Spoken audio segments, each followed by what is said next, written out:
पंजाब हुकूमत मुख्तलिफ शोबों में बेहतर सहूलियात फराहम करने के लिए मुसलसल इक़दामात कर रही है और इसी सिलसिले की एक अहम कड़ी सूबे की सकाफ़त के फ़रोग़ के लिए मुतारिफ़ कराया जाने वाला मंसूबा पंजाब डर्टी रंग है।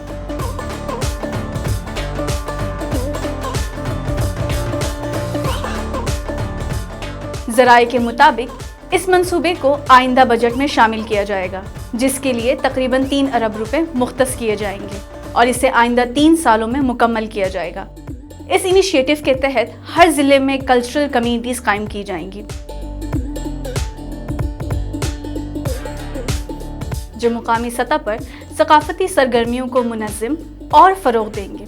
हुकूमत का मकसद रिवायती मेलों और त्योहारों को दोबारा जिंदा करना है, जिनमें बसंत और मेला चिरागान जैसे अहम इवेंट्स शामिल हैं। इस मंसूबे में नौजवानों को ख़ास तौर पर शामिल किया जा रहा है, जहां फेस्टिवल्स, एग्जीबिशंस और कॉम्पिटिशन्स के ज़रिए इनकी तख्लीकी सलाहियतों को सामने लाया जाएगा और इन्हें अपनी सकाफ़त से जोड़ा जाएगा। साथ ही फ़नकारों और हुनरमंदों के लिए ट्रेनिंग और स्किल डेवलपमेंट प्रोग्राम्स भी मुतारिफ़ कराए जा रहे हैं, ताकि सकाफ़ती शोबे को मजबूत बनाने के साथ साथ रोज़गार के नए मौक़े भी पैदा किए जा सके। मजमूई तौर पर पंजाब डर्टी रंग एक ऐसा मंसूबा है जो न सिर्फ सकाफ़ती शिनाख्त को उजागर करेगा, बल्कि मुकामी कम्युनिटीज़ को बाइख्तियार भी बनाएगा।